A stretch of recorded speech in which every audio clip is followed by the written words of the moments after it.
SSC stenographer 2019 का exam 1,45,936 students registered थे, यानी कि जिन्हें एग्ज़ाम देना था, जिनको एलिजिबल माना गया था कि वो एग्ज़ाम दे सकते हैं, जिनको एडमिट कार्ड दिया गया था, वो स्टूडेंट्स थे 1,45,936, जिनमें कि सिर्फ 29% स्टूडेंट ही एग्ज़ाम पेपर दे पाए, यानी कि 42,000 छात्रों ने पेपर दिया है एसएससी स्टेनोग्राफर 2019 का, जो 3 शिफ्टों में 22 दिसंबर, 23 दिसंबर, 24 दिसंबर को अच्छे तरीके से आयोजित किया गया।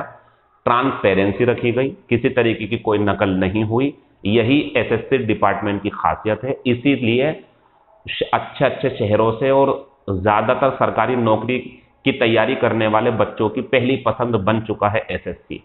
अब बात यह आती कि सर इसकी कट ऑफ क्या रहेगी।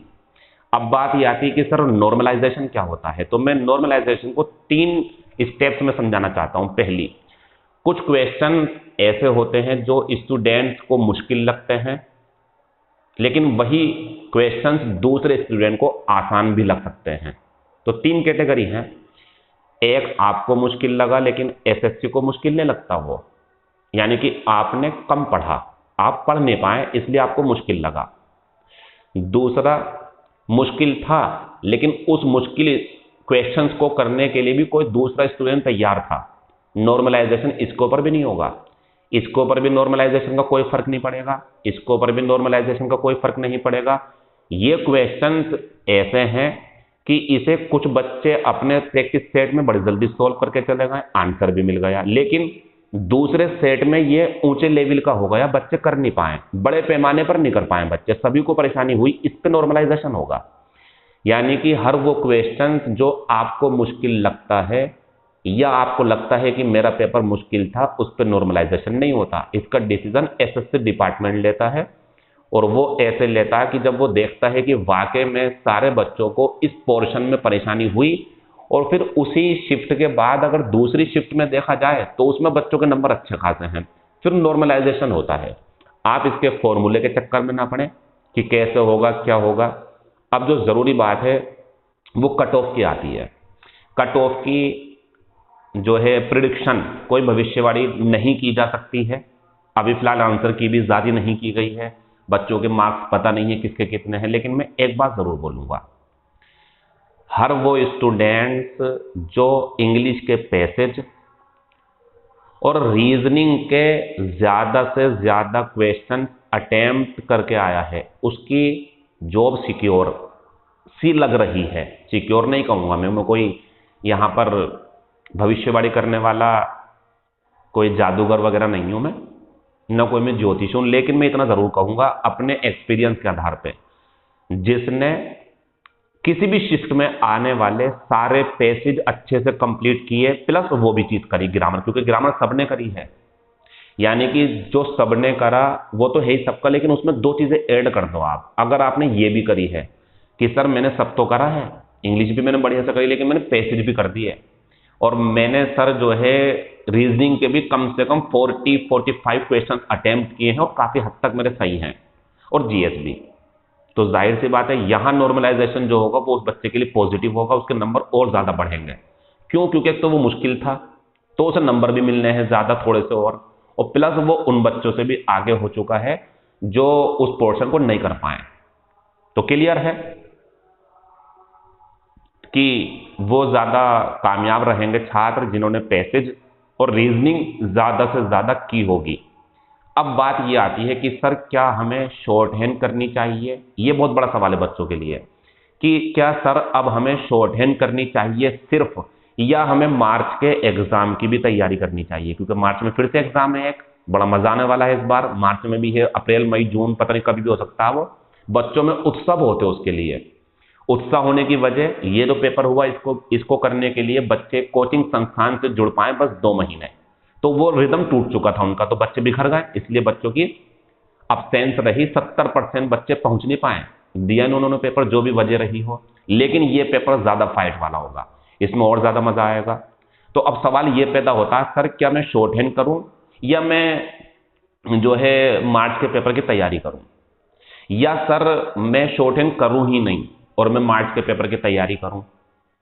वो आपके अपने पर्सनल डिसीजंस होंगे एक टीचर होने के नाते। और ठाकुर द्वारा मैं लगभग मैं पिछले 8 या 9 साल से पढ़ा रहा हूँ। एसएससी का जो रुझान रहता है शॉर्ट हैंड के लिए, पेपर के लिए, वो क्या होता है वो मैं समझाना चाह रहा हूँ हल्का सा। बस ध्यान रखना, जब भी कभी आपको लगे कि मेरा रिटन एग्जाम है कहीं पर, रिटन मीन्स जैसे एसएससी स्टेनोग्राफर का मार्च में एग्जाम है, जैसा कि कैलेंडर में है एसएससी के, उसके अनुसार होता है तो बढ़िया, नहीं होता तो थोड़ा आगे चला जाएगा 1-2 महीने, लेकिन होना है वो। अब दूसरी तरफ कुछ बच्चे शॉर्ट हैंड में लगेंगे। तो मेरा पर्सनल अपना जो मानना है मैं बता रहा हूं, जब तक किसी भी जॉब को अपना मत मानना जब तक ज्वाइनिंग लेटर आपके हाथ में ना हो, जब तक आप ज्वाइनिंग ना कर लो, भले ही आपके नंबर इस टाइम एसएससी स्टेनोग्राफर 2019 के पेपर में 170 ही क्यों ना हो, ना, रिटर्न जरूर करना आप अपना, भले ही सेल्फ स्टडी कर लेना, शॉर्ट हैंड पे ज्यादा ध्यान देना आप। दूसरी बात और है, अभी मान लो आपके नंबर इस टाइम 130 बैठ रहे हैं, आपको पता नहीं शॉर्ट हैंड क्या होती है, आपको करनी है स्टेनोग्राफर की तैयारी, या आपने शॉर्ट हैंड लिखी 60-70 का मैटर, कमजोर हैं आप भी उसमें, अब आप सोच रहे हैं कि यार मेरा तो होगा ही नहीं, क्या पता नॉर्मलाइजेशन में आपका स्कोर थोड़ा बढ़ जाए, आपको शॉर्ट हैंड देने का मौका मिल जाए और वैकेंसीज बढ़ जाएं, क्या पता शॉर्ट हैंड जितने पे मेरिट वो पहले चरण की लगाएंगे उतने में ही फाइनल कर दें, कुछ पता है क्या, कुछ भी हो सकता है। एसएससी डिपार्टमेंट को जरूरत ज्यादा हो गई, अभी पीछे ग्रेड सी की जो वैकेंसी 400 के करीब भरी गई हैं, वो 63 या 64 दिखाई गई थी जब टेंटेटिव वैकेंसीज दिखाई थी, और वो बढ़ करके सिर्फ उसकी स्टेनोग्राफर सी की 400 के करीब वैकेंसी थी। तो कुछ भी हो सकता है, टेंटेटिव वैकेंसी होती है कि घट भी सकती हैं बढ़ भी सकती हैं, उसके बारे में जानकारी आपको अगली वीडियो में देंगे कि इस बार वैकेंसीज कितनी दिखाई गई हैं, कितने चांसेस है बढ़ने के, ग्रेड सी में कितनी है, ग्रेड डी में कितनी है। फिलहाल मैं अपनी इस वीडियो के द्वारा बच्चों ये समझाना आया था कि कुछ बच्चे ये मानकर बैठ जाते हैं कि भाई मेरे नंबर इतने सारे हैं मैं लग जाऊंगा, ऐसा नहीं है। अच्छी बात है आपके नंबर अच्छे हैं, बढ़िया है बहुत, लेकिन आप कैसे कह सकते हो कि आप 100% मेरिट लिस्ट में आ ही जाओगे।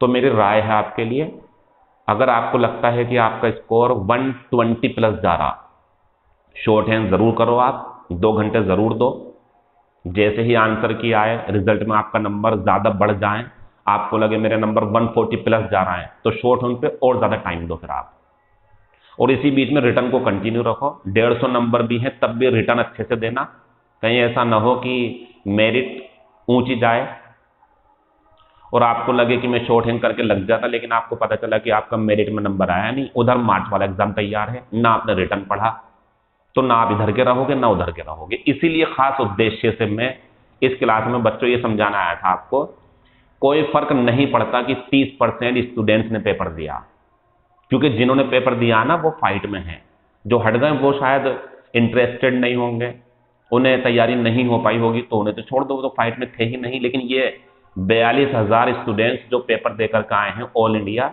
ये तो इंटरेस्टेड होंगे ना, तो इनमें तो फाइट आपस में जरूर होगी, यानी कि मजा आएगा रिजल्ट में मेरिट कहाँ जाएगी ये भी देखा जाएगा, और बच्चे कितने ही गुमराह हो जाएंगे, कुछ सिर्फ शॉर्ट हैंड करेंगे, कुछ सिर्फ रिटर्न करेंगे। लेकिन मेरा मानना यह है कि सही से तालमेल बनाएं आप अपनी लाइफ का, खाना पीना सही से करें, एक्सरसाइज करें, योगा करें, और अपनी पढ़ाई को इस तरीके से मैनेज करें कि शॉर्ट हैंड भी कर सकें आप स्टेनोग्राफर बनने के लिए, और आप जो है अपना रिटर्न भी तैयार कर सके, ताकि जो दूसरी वैकेंसी आपके सामने मौजूद है गोल्डन अपॉर्चुनिटी के रूप में, उसका भी फायदा उठा सके।